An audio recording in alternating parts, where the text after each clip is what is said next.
देखो फिर, बोलो डाउट्स।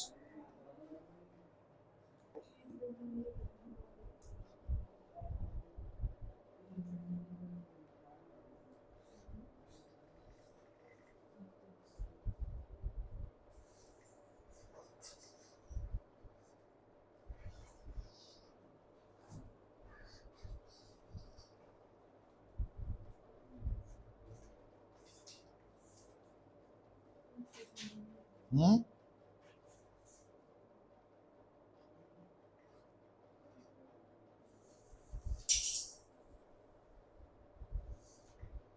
वो चाबी ते पैसे गिरे तेरे। हाँ है नहीं।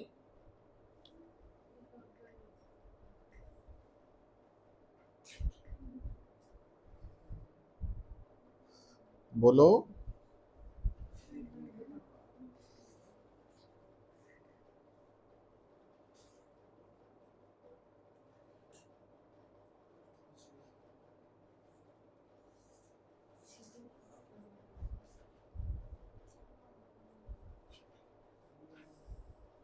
देखो,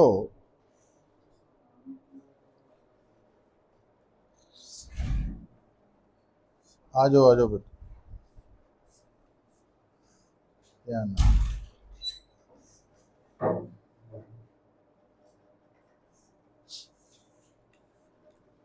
तो आ एक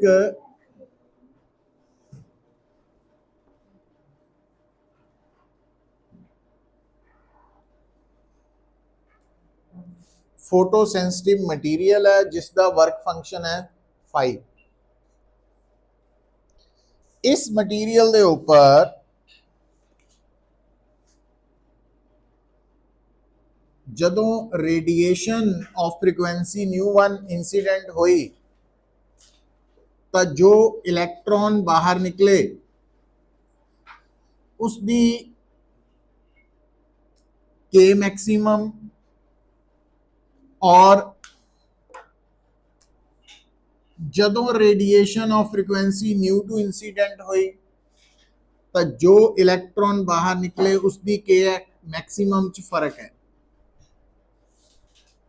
और वो कितों पता लगा? क्योंकि दोनों केसेस का स्टॉपिंग पोटेंशियल डिफरेंट है। तो ये वाले केस च है EV2 और ये है EV1, है ना। ਇਹਦਾ स्टॉपिंग पोटेंशियल V1 है, ਇਹਦਾ V2 है, फ्रीक्वेंसी है। और फाइंड आउट के दी एक्सप्रेशन करनी है।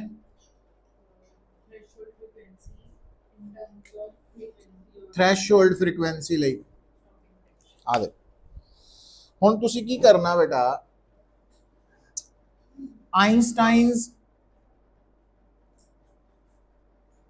फोटो इलेक्ट्रिक इक्वेशन जो कह रही है कि जो के मैक्सिमम है वो H nu minus nu not है, और दूसरा के मैक्सिमम ईबीएस के बराबर है। ਇਹਦਾ मतलब EBS is equal to h nu minus nu not. तो ये इक्वेशन पहला फर्स्ट केस च अप्लाई होएगी, तो इक्वेशन बन जाएगी EV1 is equal to h nu one minus nu naught. और फिर दूसरे केस च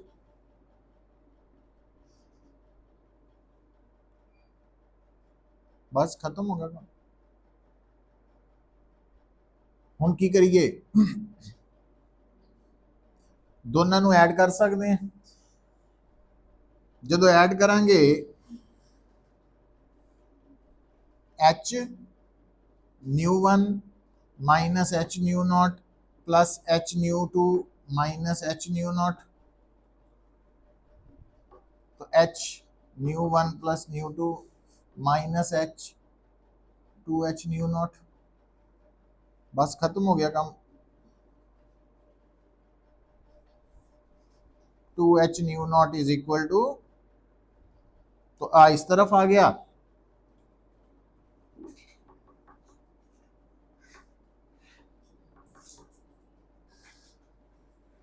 तो न्यू नॉट आ गया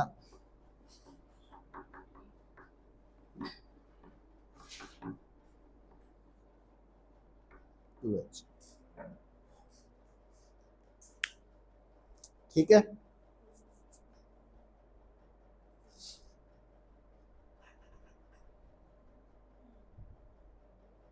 अच्छा हुण गल सुनो पुत्त, यही आंसर इतना भी आ सकता सी, क्योंकि जे तो सबजैक्टिव कर रहे हैं फिर तो दोनों एक्सैप्टेबल होंगे। जिदा जे आप रेशो ले लीए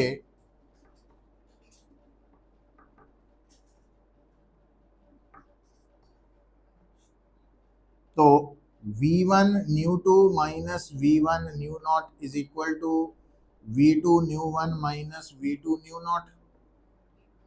एक साइड ले जाने हैं, v2 न्यू1 माइनस v1 न्यू2, और ये इस तरफ आ गया तो v2 minus v1 nu not, तो न्यू नॉट आ गया v2 nu one minus v1 nu two over v2 minus. ਹੁਣ ਗੱਲ ਨੂੰ ਸੁਣੋ, ਇਹ ਜ਼ਿਆਦਾ ਐਕਸੈਪਟੇਬਲ ਇਸ ਕਰਕੇ ਹੈ ਇਹਦੇ ਚ e ਐਗਜ਼ਿਸਟ ਕਰ ਰਿਹਾ, ਜਦ ਕਿ ਸਾਨੂੰ ਸਿਰਫ न्यू1 न्यू2 ਤੇ v1 v2 ਚਾਹੀਦੇ ਸੀ, ਇਹ ਮੋਰ ਐਕਸੈਪਟੇਬਲ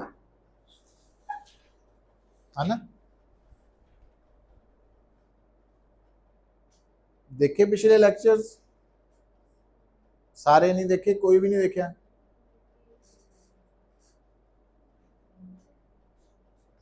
तो लाया ही है। तो इदा करियो हुण आ जिहड़े ड्यूल नेचर वाला सी मैटर वेव, दैन फोटोन वाला लेक्चर सी, और फोटो इलैक्ट्रिक का तीसरा लेक्चर है। 5 लैक्चरस दे विच ये यूनिट कवर हो रहा, वो देख लो, जिहड़े डाउट्स है पूछ लियो है ना। और बोलो,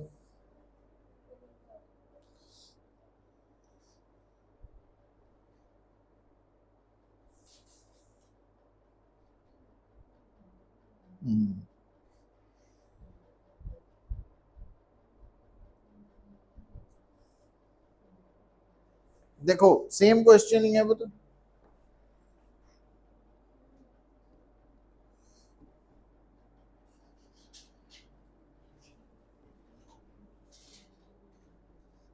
आ देखो इस एक असाइनमेंट कितनी है 7.4 क्वेश्चन नंबर 4। तो ये पूछा जा रहा भी दो आइडेंटिकल मैटल प्लेट्स है, तो आइडेंटिकल मैटल प्लेट्स का मतलब समझ जाओ दोनों का वर्क फंक्शन सेम है।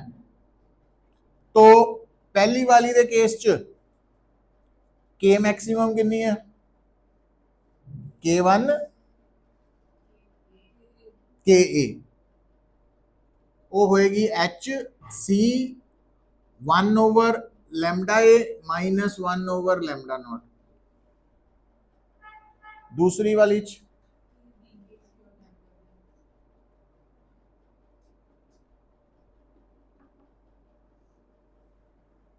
ठीक है।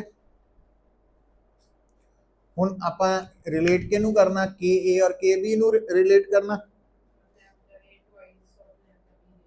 ठीक है। तो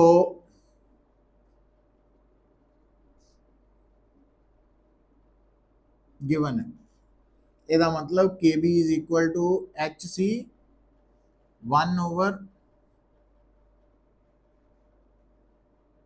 2 lambda B minus 1 over lambda naught, ਇਹਦੇ बराबर। और के बी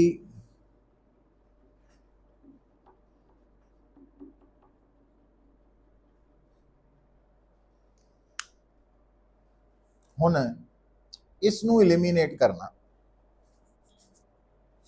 लैम्डा नॉट नहीं चाहिए आंसर च, तो की करते हैं बेटा के ए माइनस के बी कर दें, ये चो आ सबट्रैक्ट कर दें, h c over 2 lambda B minus h c over lambda naught minus h c over lambda B plus हो जाना,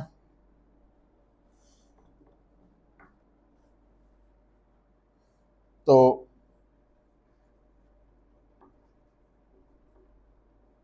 एच सी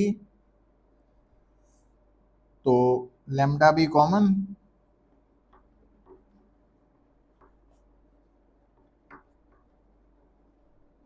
माइनस हाफ, तो माइनस इधर ले आने हैं, तो के B minus K A is equal to आही बन गया।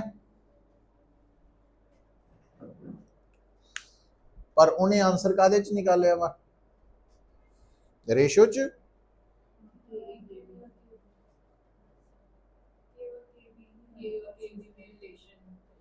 पर आप डिफरेंस वाला लिया, उन्हें की लिया रेशो च।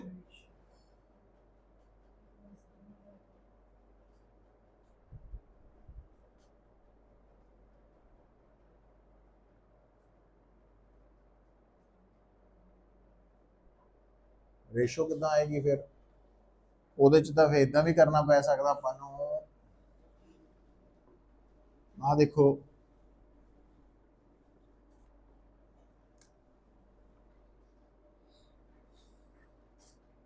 के A h c by lambda naught दी value h c over lambda A minus K A और h c over lambda naught ये केस के बी। हुण की किया जाए, रेशो ले लीए, आ खत्म हो गया, क्रॉस मल्टीप्लाई,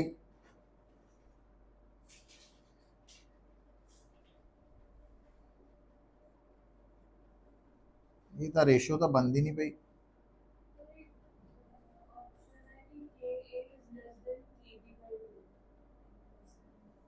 वो भी है ऑप्शन के ए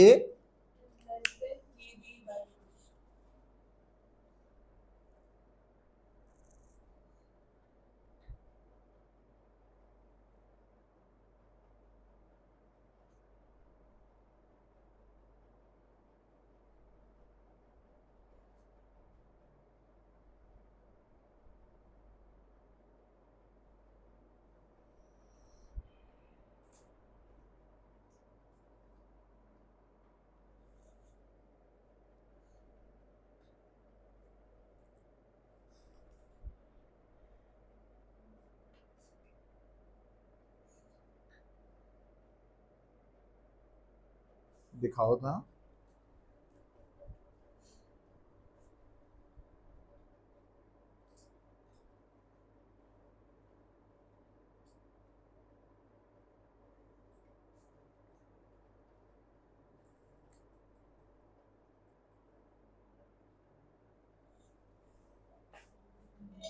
देखो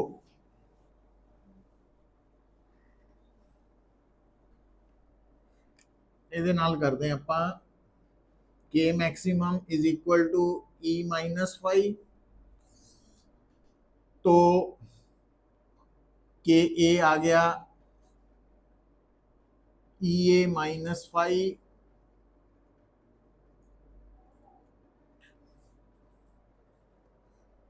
तो रेशो जी बन रही है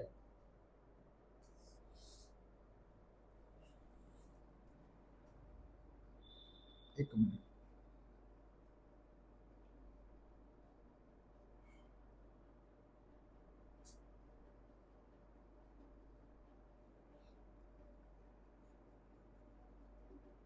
आ वैल्यू कितनी है एच सी ओवर लैम्डा ए,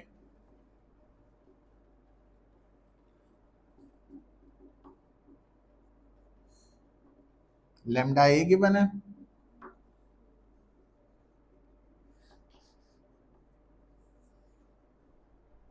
आ बन रहा है ना। ये स्पेशल केस है जो वर्क फंक्शन की होएगा जीरो होएगा, बट वर्क फंक्शन क्योंकि जीरो नहीं है तो इसका मतलब कि ए वैल्यू की आनी चाहिए लेस देन के बी बाय 2।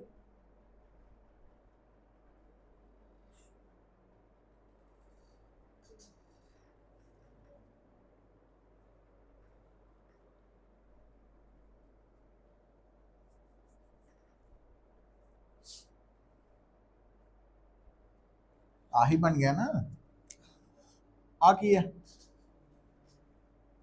के बी है,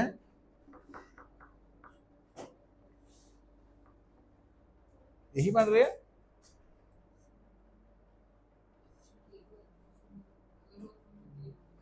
नहीं पर ये ई ओ है, ईबी एनर्जी ऑफ फोटोन है और ईबी की वैल्यू की आ रही है, ईबी हो जाएगा केबी प्लस वर्क फंक्शन, है ना, यही बन गया।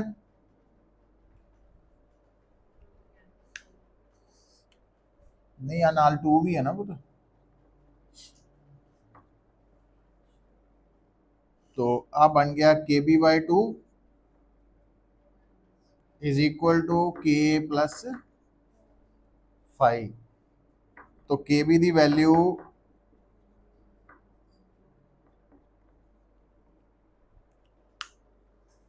मतलब K be the value 2k तो ज्यादा वा, मोर वाल दहाओ केड़ी ऑप्शंस, ऑप्शंस भी है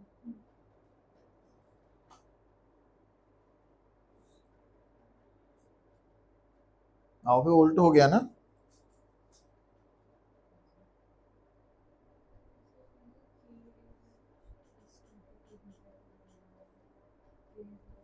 के ए लेस भी हो गया ना के बी बाई 2 तो के बी 2k तो ज्यादा वा ना मतलब ये थोड़ा हटके क्वेश्चन है तो थोड़ा और बोलो है आज अगला कल सवेरे करांगे एटम्स न्यूक्लियर दा सौखा जाए 8 बजे कितने बजे क्लास है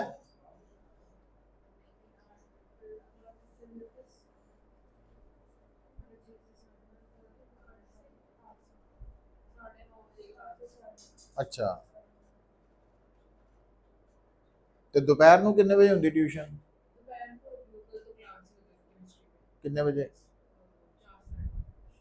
तो 2:15 रख लांगे है ना और है नहीं डाउट्स तो लिखो हेडिंग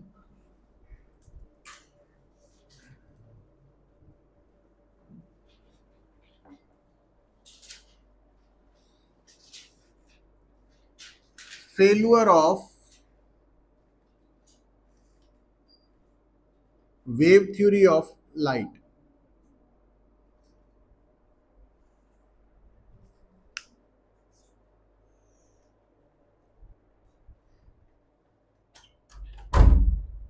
ये लिखना ही है जस्ट तो समझ आनी नहीं बाकी तो है ना लिखो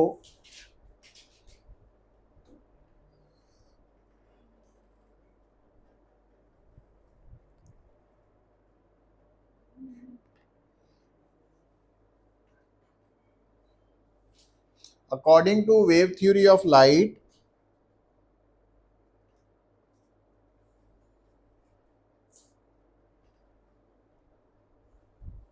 the energy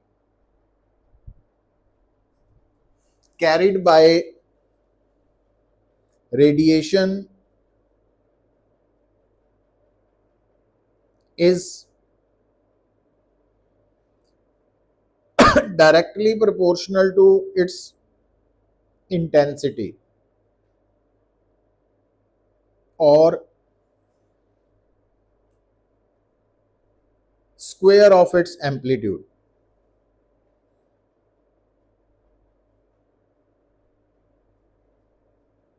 and is independent of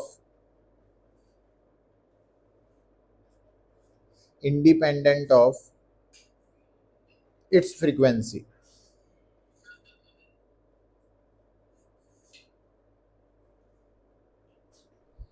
So according to wave theory of light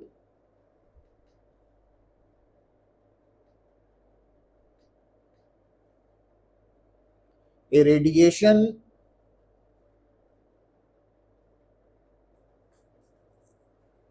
with minimum intensity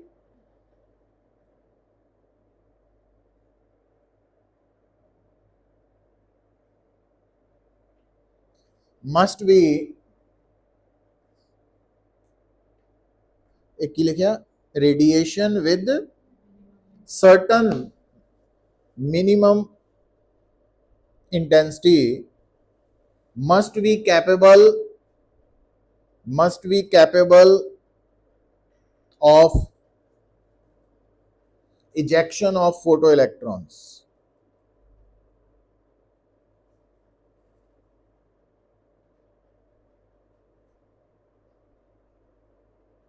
But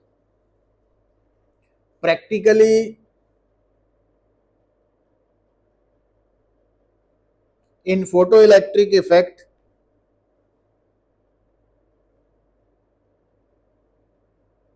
no photoelectrons are ejected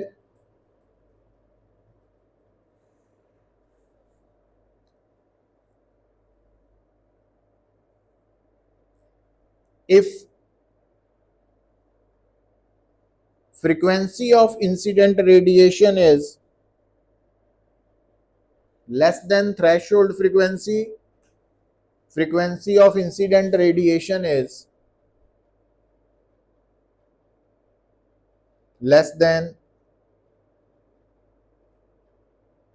threshold frequency,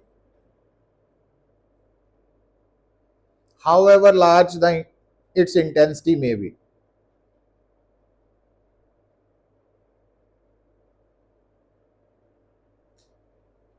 So this contradiction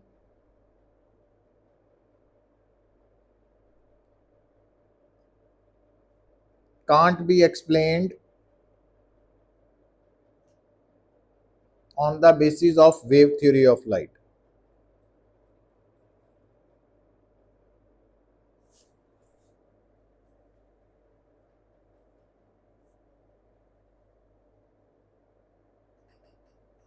Also, अगला पैरा बना लियो. Also,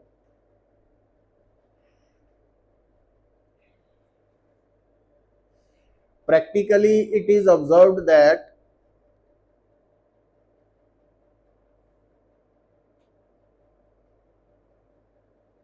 photoelectric effect is an instantaneous process.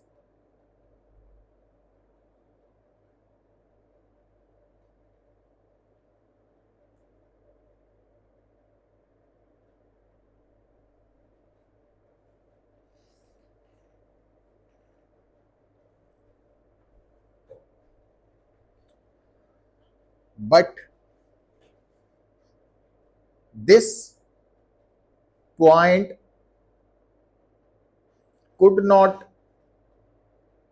be explained,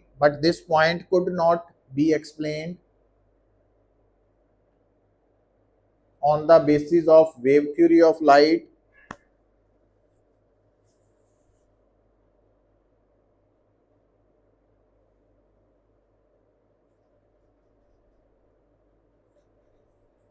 तो बस इतना बहुत है. तो हुण लिखो लास्ट ते जो डेरिवेशन आ सकती है तुहाडी वो है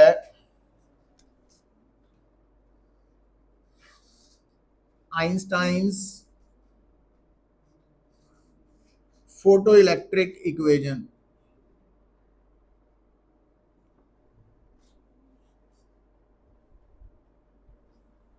Photoelectric equation.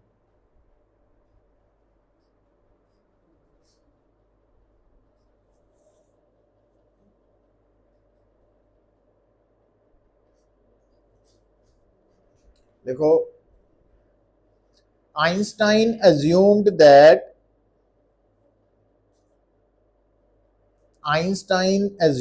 that incident monochromatic radiation of frequency nu is made of photons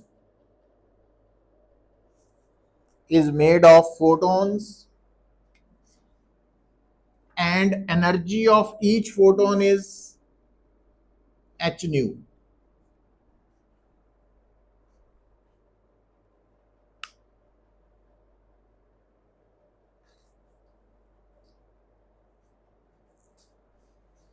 if energy of photon is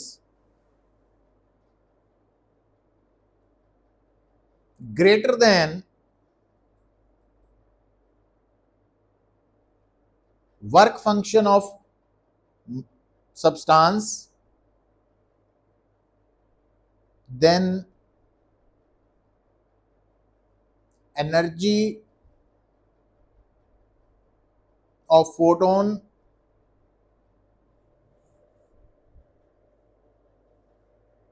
is used up in two ways. Number one, a part of energy of photon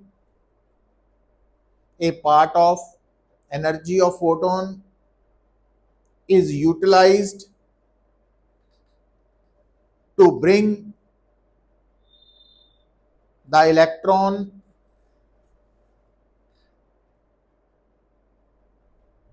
या to bring ना करो, to make the electron just free,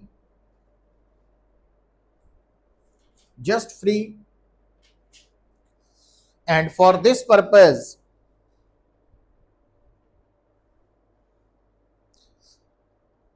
energy used up is equal to work function,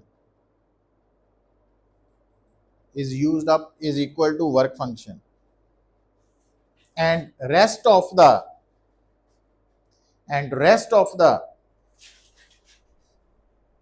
energy of photon is converted into maximum kinetic energy of photoelectron.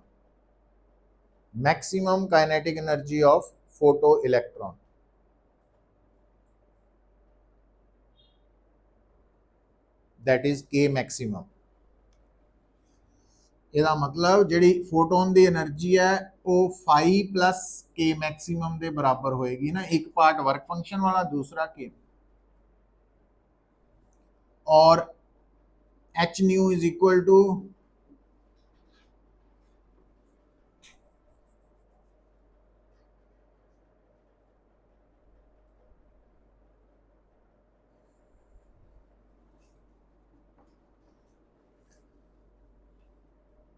if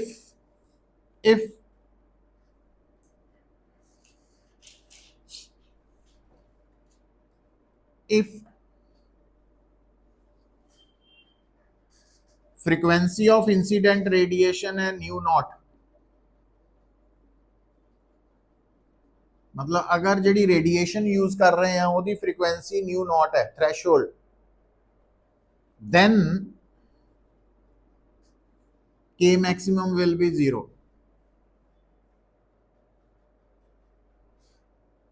Therefore equation 1 becomes, मतलब equation 1 ਦੇ ਵਿੱਚ अगर frequency threshold है तो K maximum 0 लिखना पड़ेगा। ਇਹਦਾ मतलब phi ਦੀ वैल्यू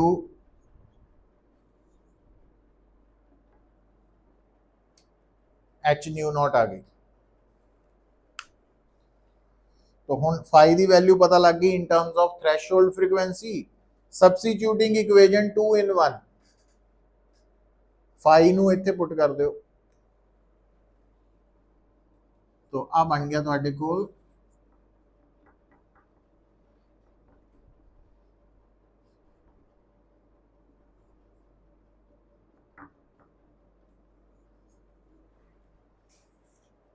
तो this is known as Einstein's photoelectric equation।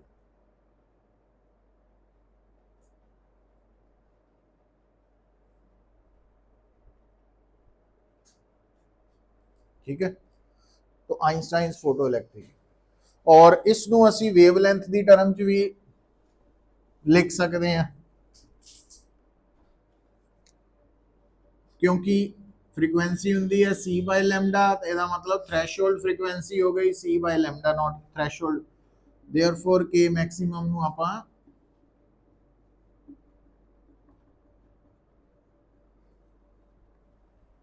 तो ये भी आइंस्टाइन्स फोटो इलैक्ट्रिक इक्वेशन है, ये लैम्डा की टर्म च है, ये फ्रीक्वेंसीज की टर्म च।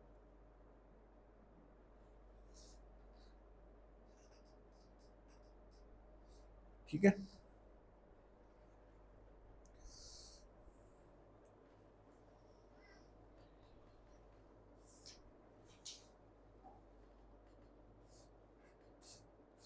तो नीचे नोट करके लिख लो, Einstein's photo electric equation is based, Einstein's photo electric equation is based on the assumption, किस assumption पे बेस्ड है, that one electron can utilize energy of one photon only।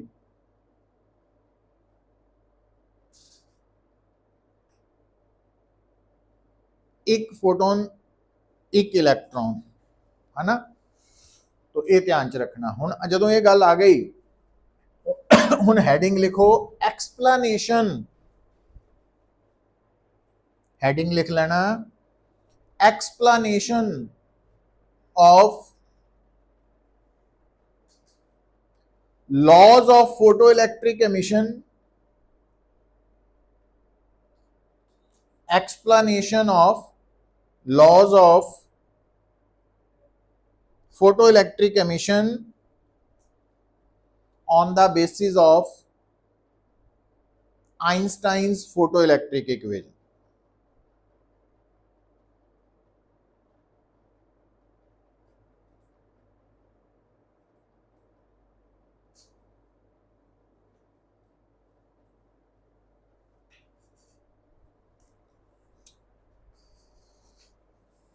तो लिखो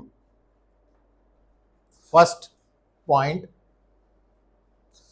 जिहड़ा कल फर्स्ट लॉ लिखाया सी वो सी कि जो नंबर ऑफ फोटो इलैक्ट्रॉन्स इजैक्टेड पर सेकंड है, एक सेकंड कितने फोटो इलैक्ट्रॉन्स इजैक्ट होंगे है, वो directly proportional to intensity of incident radiation. तो गल समझ आ गई, कितना आ गई, तो as ejection of one photoelectron is due to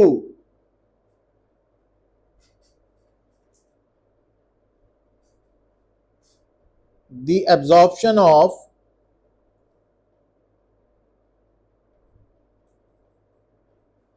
one photon of suitable energy।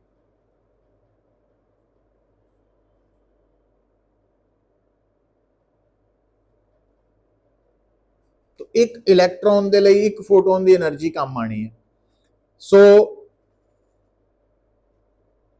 More will be the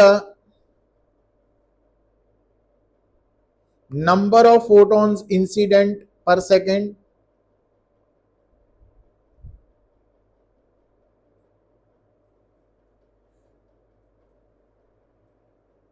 comma larger will be the number of photoelectrons, larger will be the number of photoelectrons ejected per second।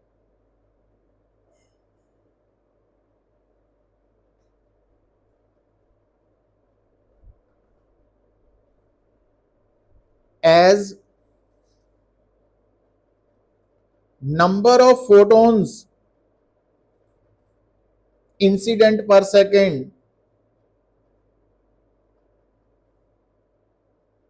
is directly proportional to intensity of radiation। तो एक second कितने photons incident होने, ये संबंध intensity नाल है।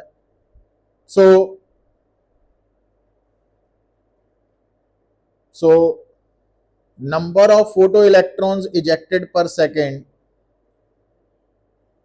So number of photoelectrons ejected per second is directly proportional to intensity of incident radiation.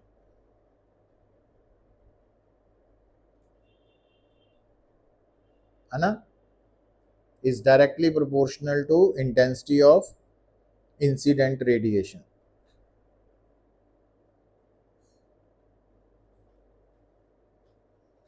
Second लिखो ਹੁਣ ਸੈਕੰਡ ਪੁਆਇੰਟ ਆਪਾਂ ਲਿਖਾਇਆ ਸੀ ਲਾਜ਼ ਦੇ ਵਿੱਚ ਕਿ ਹਰ ਮੈਟਲ ਦੇ ਲਈ ਹਰ ਸਬਸਟੈਂਸ ਦੇ ਲਈ ਇੱਕ ਮਿਨੀਮਮ ਫ੍ਰੀਕੁਐਂਸੀ ਹੈ थ्रेशोल्ड जे उस तो घट फ्रीक्वेंसी वाली रेडिएशन इंसीडेंट होएगी तो इलेक्ट्रॉन बाहर नहीं आएगा तो हम देखो क्योंकि अगर फ्रीक्वेंसी थ्रेशोल्ड तो घट है देन तो इनू आप नंबर 3 कर सकते हैं इनू नंबर 4 कर लो फ्रॉम इक्वेशन 3 के मैक्सिमम नेगेटिव हो जाएगा विच इज इम्पॉसिबल क्योंकि काइनेटिक एनर्जी नेगेटिव नहीं हो सकती मतलब इलेक्ट्रॉन ही नहीं इजेक्ट होना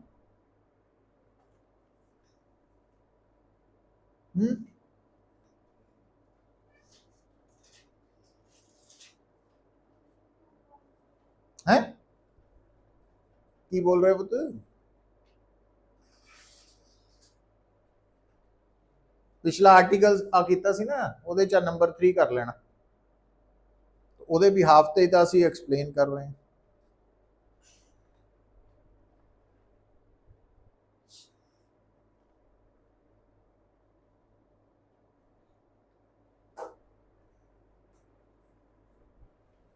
देखो थर्ड तो एक ही हो गया सो no photoelectrons are ejected no photoelectrons are ejected from the surface of a substance if frequency of incident radiation is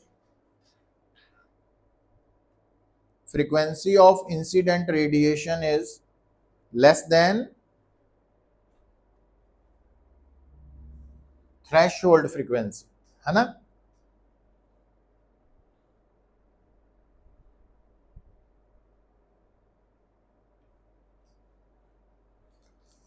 third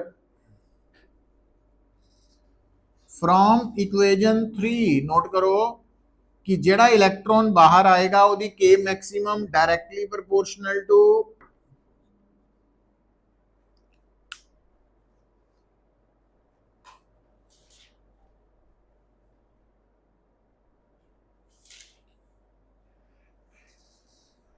है ना और डायरेक्टली प्रोपोर्शनल का मतलब जिन्ना डिफरेंस ज्यादा होएगा उन्ना के मैक्सिमम ज्यादा होएगा तो वही आप भी लिखा सी कि जो फोटो इलैक्ट्रॉन्स इजैक्ट होंदे है उन्हां दी के मैक्सिमम दी वैल्यू इंसीडेंट रेडिएशन दी फ्रीक्वेंसी दे इंक्रीज करन ते इंक्रीज हुंदी है ना तो लिख लो that is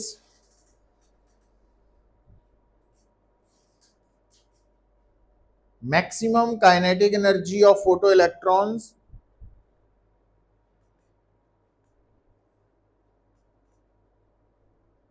is increased when frequency of incident radiation is increased पता लग गया क्यों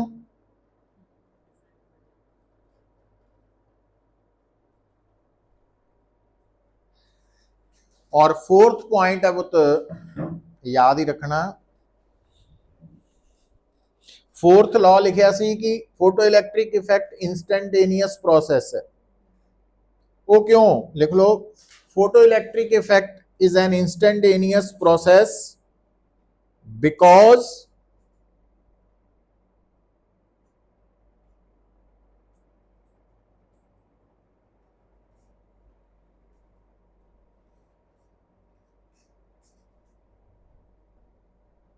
फोटो इलेक्ट्रॉन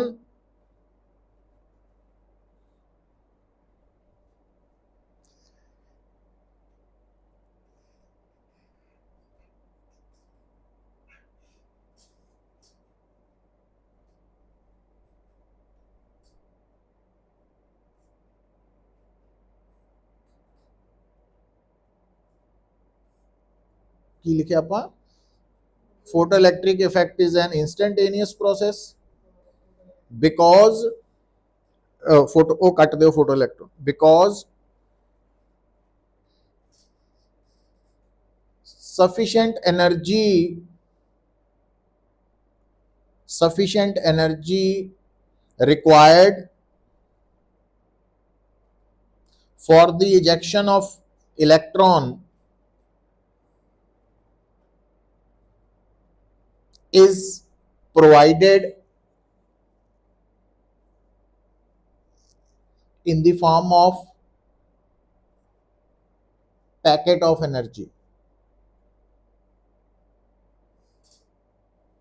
तो पैकेट ऑफ एनर्जी करके इको दम एनर्जी मिल जाती है। तो ये एक्सप्लेनेशन है photo electric effect the on the basis of Einstein's equation. तो ये कई बार एग्जाम पूछ भी लिया जा सकता है, बट ज़्यादातर कंसैप्चुअल प्रॉब्लम्स या न्यूमेरिकल्स आते ये और कंपटीशन लिए भी इंपॉर्टेंट टॉपिक है। तो छोटा जहा टॉपिक है बट इंपॉर्टेंट बहुत है, ये डिनाई नहीं कर सकते आप। हुण लिखो यूनिट नंबर 8। तो यूनिट नंबर 8 भी 5-6 दिन का ही टॉपिक है, इंपॉर्टेंट है, छोटा टॉपिक है, फैमिलियर भी है तुसी लोग।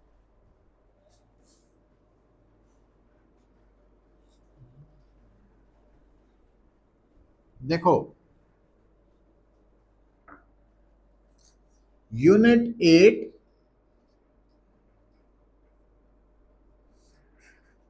Atoms and nuclei.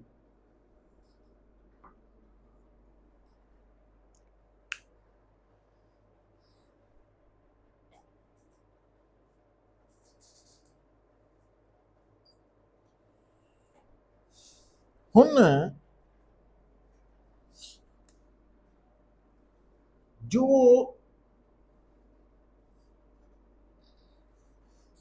मैटर का कंसेप्ट है, तो ये एटम तक स्टेप बाय स्टेप पहुंचा। तो ये एटम का कंसेप्ट डाल्टन साइंटिस्ट का नाम है, उसने प्रेजेंट किया कि हर मैटर का एक छोटा साइज का पार्टिकल है जिसनों फर्दर तोड़िया नहीं जा सकता। उस वक्त की गल है, तो उन्हें उसका नाम रखता एटम, इनडिविजिबल, जिहड़ा फर्दर टुटे ना। बट उस तो बाद सानू हुण तक की नॉलेज ये आ चुकी है कि जिहड़ा एटम है ये बारे डिफरेंट मॉडल्स है। तो जिस तरह एक है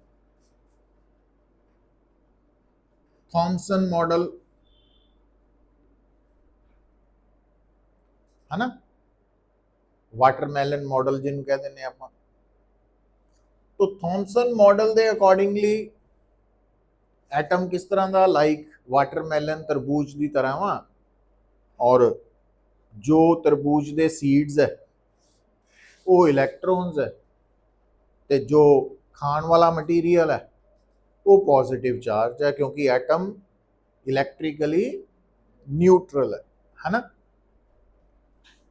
तो ये जिहड़ा मॉडल है ये बिहाफ से जदों ये पूछा गया कि हर एटम रेडिएशंस एमिट करता वा, तो उसकी एक्सप्लेनेशन उन्होंने देती कि ये जिहड़े वाटरमेलन टाइप एटम है ये अंदर जिहड़े इलैक्ट्रॉन्स है वो रेस्ट ते नहीं है, वो की है, ऑसीलेट कर रहे। और जदों ऑसीलेट करता कोई भी चार्ज तो वो रेडिएशंस एमिट करता। तो इस तरह दी कहानियां ये बारे आई है ना। बट ये जिहड़ा मॉडल है इस जिहड़ी मेजर सैटबैक लगी वो सी साइंटिस्ट है रदरफोर्ड। तो रदरफोर्ड्स एक्सपेरिमेंट,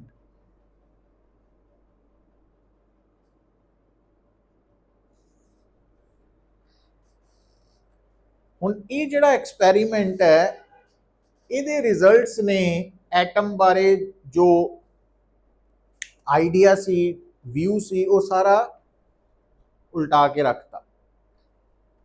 ਉਹ ਕਿਸ ਤਰ੍ਹਾਂ ਬੇਟਾ ਕਿ ਜਦੋਂ ਰਦਰਫੋर्ड एक्सपेरिमेंट परफॉर्म किया गया तो विच टर्म आनी है स्कैटरिंग। तो रदरफोर्ड साइंटिस्ट ने की किया, एक ना बहुत ही पतली गोल्ड फॉयल, हुण गोल्ड मैटल है ना। हुण जिस तरह तुसी लोग जदों बर्फी खाने हैं तो उहदे उपर चांदी का वर्क लगा हुंदा ना, पता है। हुण इहदा मतलब तुसी मैटल खा रहे हैं, पर क्या मूँह च पता लगता भी जे वैसे मैटल का कोई पीस पाइए तो पता लग जाना भी। तो वो इन्ना बरीक है पीस भी वो आराम नाल असी खा सकते हैं, तो सानू फीलिंग भी नहीं आती भी मैटल खा रहे हैं। तो ये इन्नी पतली गोल्ड फॉयल है, मीनस जिदा चांदी का वर्क लाया होंदा ना उन्होंने, उदा दी गोल्ड फॉयल है, वो यूज की उसने। और इस गोल्ड फॉयल दे सामने उन्हें एक cavity they which source of alpha particles, alpha particles पता भाई, हीलियम न्यूक्लियस, दो प्रोटॉन्स ते दो ही सॉरी इनू प्लस पीपी एन एन कर देने। तो ये जिहड़े अल्फा पार्टिकल्स है ये इंसीडेंट की गई बीम गोल्ड फॉयल ते, की होया। तो ये जिहड़े अल्फा पार्टिकल्स है, मान लो इस बीम दे अंदर एक सेकंड किन्ने अल्फा पार्टिकल्स गोल्ड फॉयल ते इंसीडेंट होए 7000। तो इन्हां 7000 दे विचों बहुत सारे अल्फा पार्टिकल्स तां आलमोस्ट सीधा ही चला गया,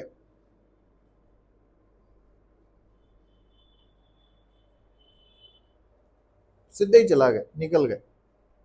तो इन्हां दा जो ओरिजिनल पाथ है उहदे नालों बहुत थोड़ा एंगल डेविएट कीते, मतलब हल्का जिहा ही बैंड होए, मामूली जिहा। तो ये जिन्ना एंगल रस्ता मुड़े उन्होंने स्कैटरिंग कह देने आपां। अच्छा, पर कुछ अल्फा पार्टिकल्स 30 डिग्री 45 डिग्री तक भी स्कैटर्ड हो गए। कुछ अल्फा पार्टिकल्स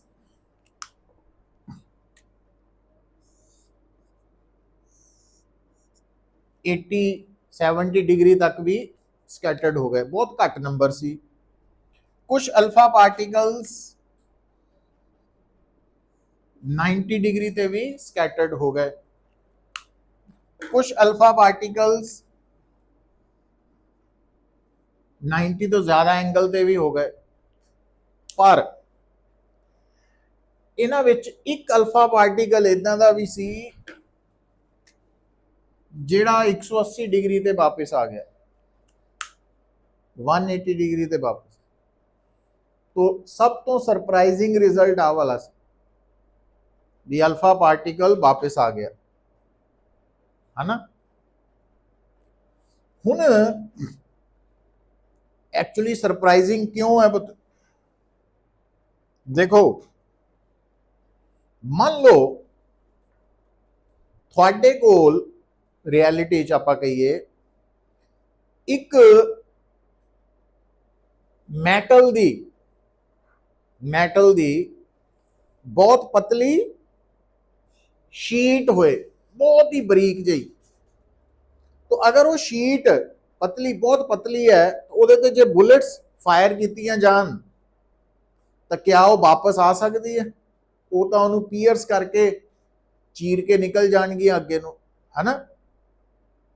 पर जे मान लो बुलेट वापस आ रही है तो यह मतलब कुछ सोचना पैना भी हालात उदा के है नहीं जिदा के असी मन्ने हैं, वो कि वापस आ सकती है बुलेट।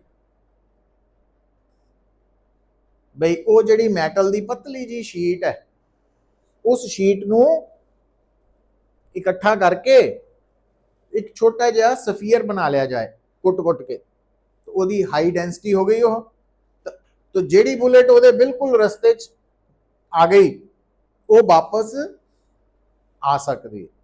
तो एक्चुअली ये सारी कहानी की है कि रदरफोर्ड एक्सपेरीमेंट के रिजल्ट्स तो पहला किहड़ा मॉडल सी एटम का? थॉमसन। तो वो अकॉर्डिंगली पूरा पॉजिटिव चार्ज जिहड़ा वा वो पूरे एटम च डिस्ट्रीब्यूटेड है ना। तो पतली शीट वर्गा एटम, तो वो अल्फा पार्टिकल बुलेट्स चीर के निकल रहे अगे जा रहे, पर वापस आने का मतलब की है कि वो पॉजिटिव चार्ज पूरे एटम च नहीं फैलिया, वो एक जगह ते कंसनट्रेटेड है, और जेड़ा अल्फा पार्टिकल उस कंसनट्रेटेड पॉजिटिव चार्ज के रस्ते च है वो वापस आएगा रिपल्शन करके। तो उस कंसनट्रेटेड पॉजिटिव चार्ज वाले रीजन को नाम दिता गया? न्यूक्लियस। तो इस अल्फा पार्टिकल की जो स्कैटरिंग हो रही है 180 डिग्री, तो ये स्कैटरिंग लिए कौन जिम्मेवार है? न्यूक्लियस रिस्पॉन्सिबल है। तो न्यूक्लियस का कंसैप्ट सब तो पहला इस एक्सपेरीमेंट के रिजल्ट्स तो निकल के आया। तो उस तो पहला न्यूक्लियस बारे किसी को नहीं सी पता, है ना, आइडिया ही नहीं सी। तो रदरफोर्ड स्कैटरिंग एक्सपेरीमेंट के रिजल्ट्स ने यह दसिया कि हर एटम के अंदर एक टाइनी रीजन है जिथे पूरे एटम का पॉजिटिव चार्ज कंसनट्रेटेड है, और उस रीजन को नाम दिता गया न्यूक्लियस। और एटम के कंपैरेटिवली न्यूक्लियस का साइज अगर कंपेयर करके देखना तो माइंड च रख सकते हैं इमेज कि अगर जो फुटबॉल ग्राउंड है, तो अगर फुटबॉल ग्राउंड एटम है तो उस ग्राउंड के सेंटर पे पिया फुटबॉल न्यूक्लियस है। मतलब एड्डी वड्डी ग्राउंड के मुकाबले फुटबॉल न्यूक्लियस और एटम के साइज का कंपैरिजन कर सकते हैं। हुण दूसरी गल इस मॉडल ने की दसिया सानू कि ज्यादातर alpha particles 0 degree 1 degree 2 degree 5 degree 7 degree scattered हुए है, बहुत घट एंगल। तो यदा मतलब की हो गया? यदा मतलब है कि ज्यादातर एटम खाली है, एम्प्टी है। तो अगर मैं इसनू एटम मानना और आ न्यूक्लियस है, तो जेड़ा अल्फा पार्टिकल इदा जा रहा वो तो बिल्कुल सीधा ही निकल गया ना, ਉਹਦਾ ਤਾਂ ਸਕੈਟਰਿੰਗ एंगल 0 ही है। ਜਿਹੜਾ अल्फा पार्टिकल थोड़ा ਜਿਹਾ अंदर ਨੂੰ हट के इदा जा रहा तो वो 2-4 डिग्री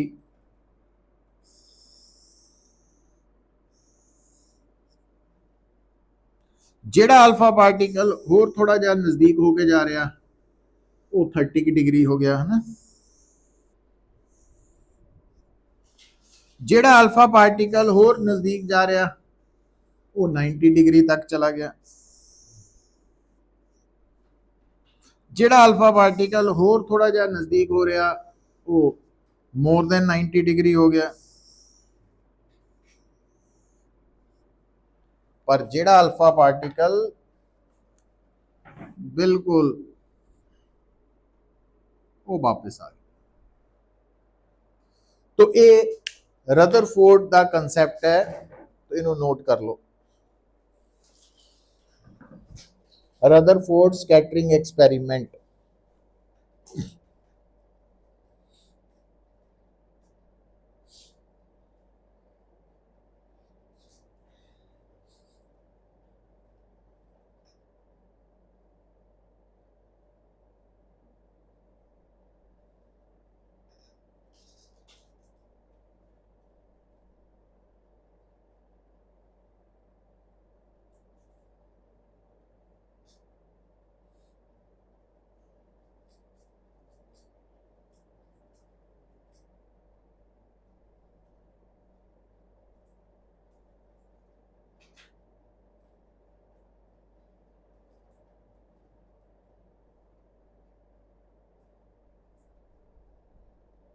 क्लियर?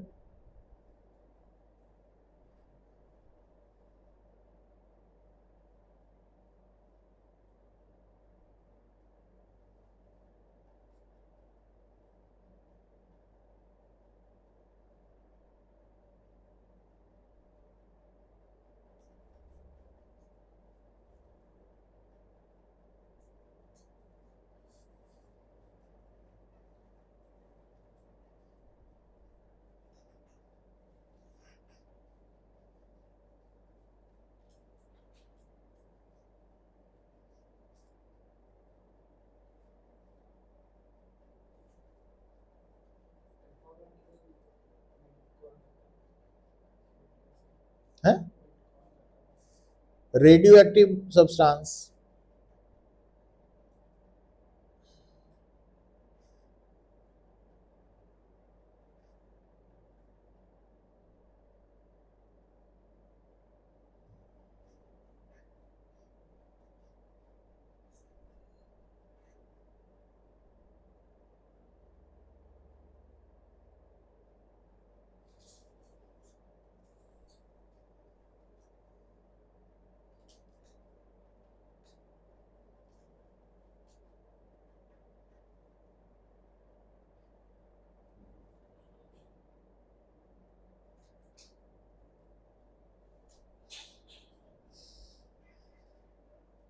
ठीक है, तो ਜਿਹੜਾ ਵੈਰੀ ਫਸਟ ਟੌਪਿਕ ਆਏਗਾ ਇਹਦੇ ਵਿੱਚ ਉਹ ਲਿਖ ਲਓ heading distance of closest approach।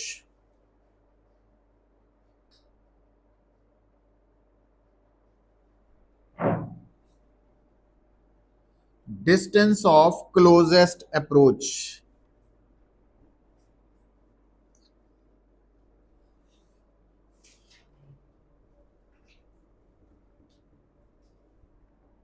देखो बेटा हुन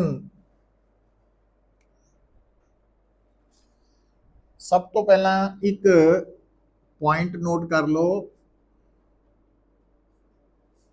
जो रदरफोर्ड साइंटिस्ट है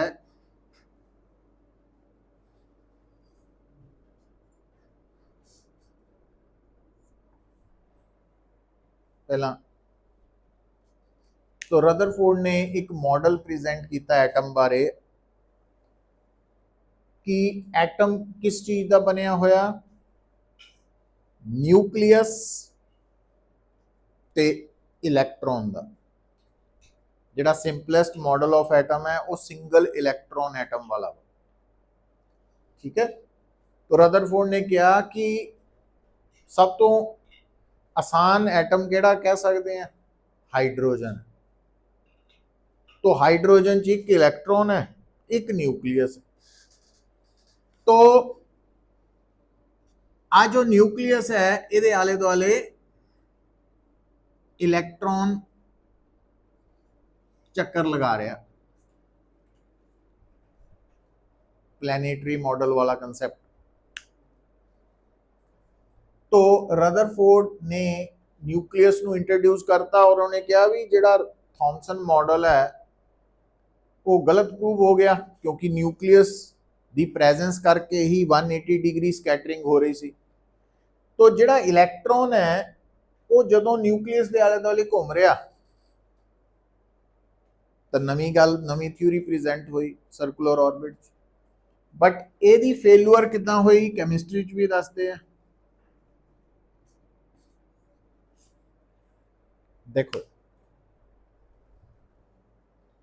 इलैक्ट्रॉन मतलब चार्ज पार्टिकल, ठीक है, उपरों moving in a circle,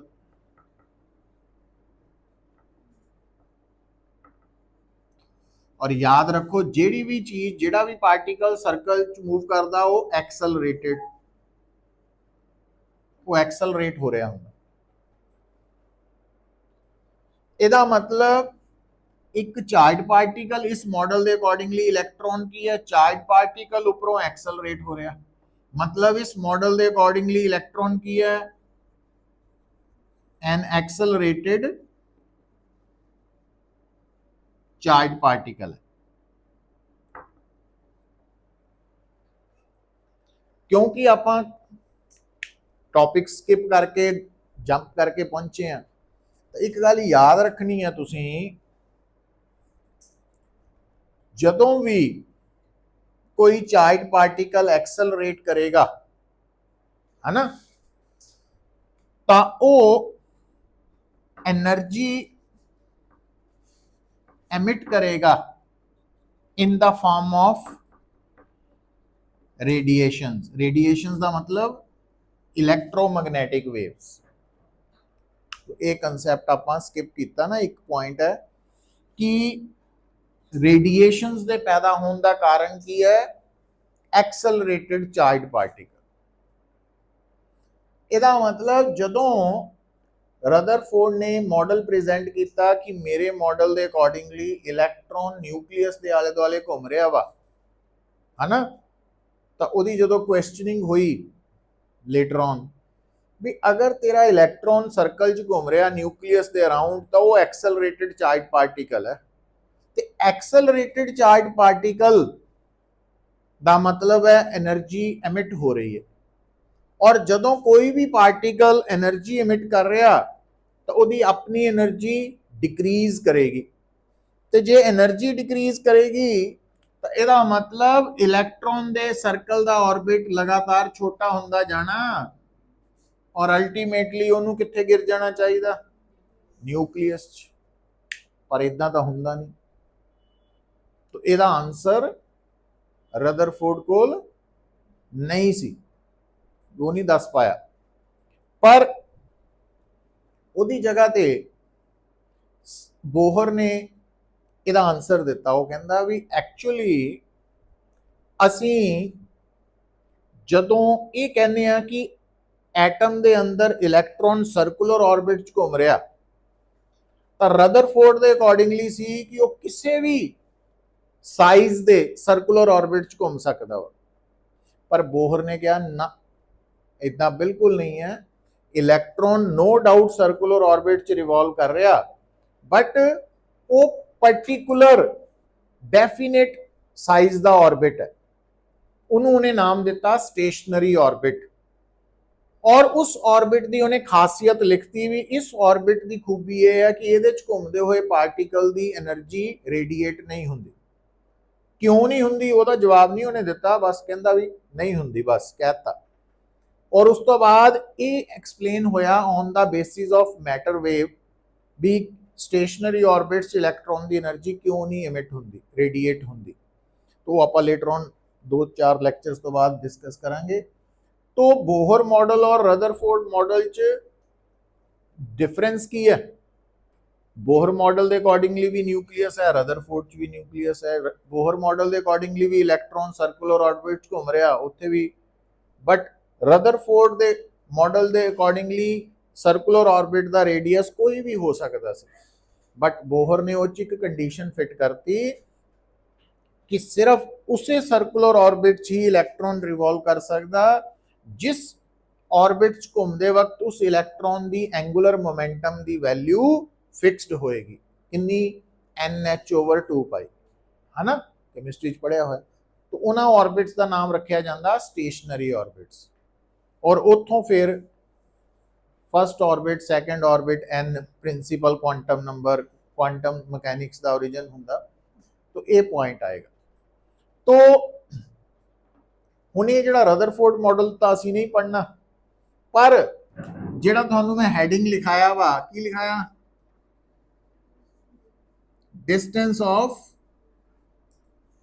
closest approach, इहदे बिहाफ ते न्यूमेरिकल आ सकता, आर्टिकल आ सकता। तो आ देखो जिहड़ा रदरफोर्ड एक्सपेरीमेंट है उहदे विच आ बेटा असीं बनाता न्यूक्लियस, और ये न्यूक्लियस इन्ना हैवी है, ये हमेशा की रहिंदा स्टेशनरी है ना।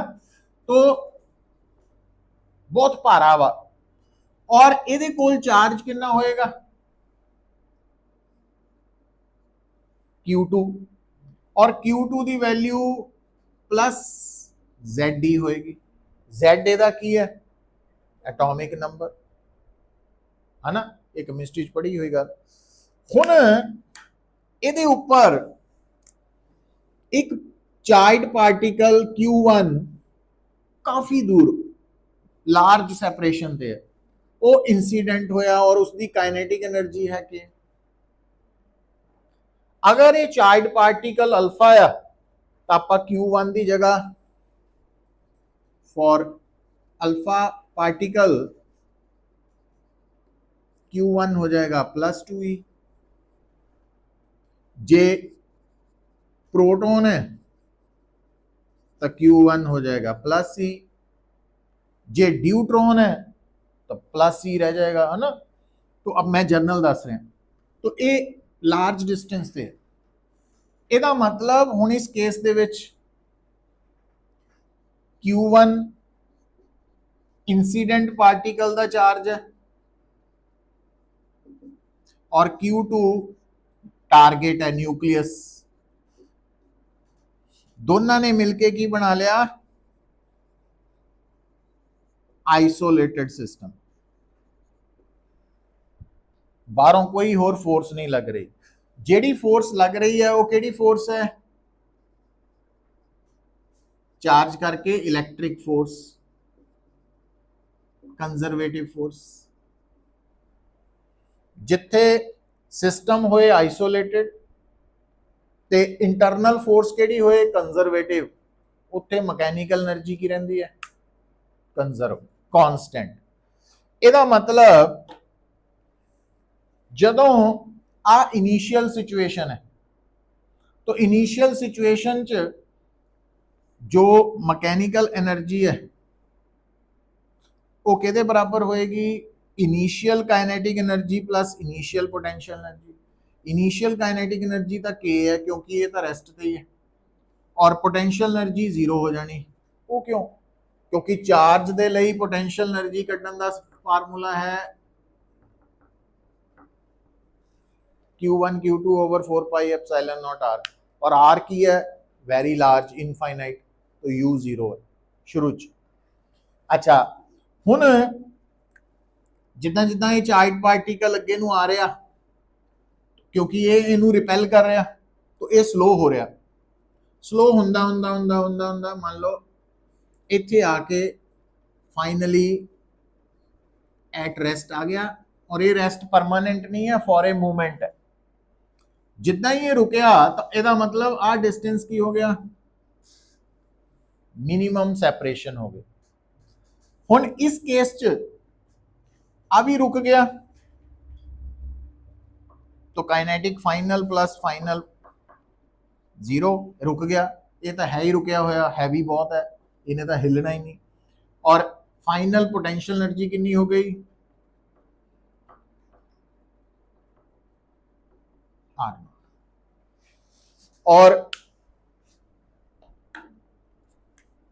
EI is equal to EF है तो EI की वैल्यू कितनी है पता के और EF की वैल्यू कितनी है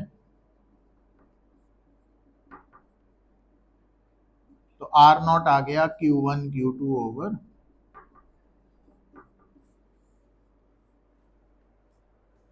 हुण अगर तुहानू न्यूक्लियस का एटॉमिक नंबर पता तो तुसी Q2 की जगह प्लस ZD लिख सकते हैं ते नाल ये भी पता कि इंसीडेंट पार्टिकल अल्फा है तो Q2 की जगह Q1 की जगह 2e लिख सकते हैं अच्छा पर ख्याल की रखना जिहड़ा K है ये काइनेटिक एनर्जी है किहदी इंसीडेंट पार्टिकल दी कदों इनिशियली शुरू च तो जिहड़ा इनिशियल पार्टिकल इनिशियल एनर्जी है ये ज्यादातर ना मैगा इलैक्ट्रॉन वोल्ट च होनी काहदे च होनी तो ਇਹਦਾ मतलब जो न्यूमेरिकल सॉल्व करना तो K की वैल्यू नूं पहला जूल च कन्वर्ट करना समझ गए तो 1 mega electron volt 1.6 into 10⁻⁻13 joule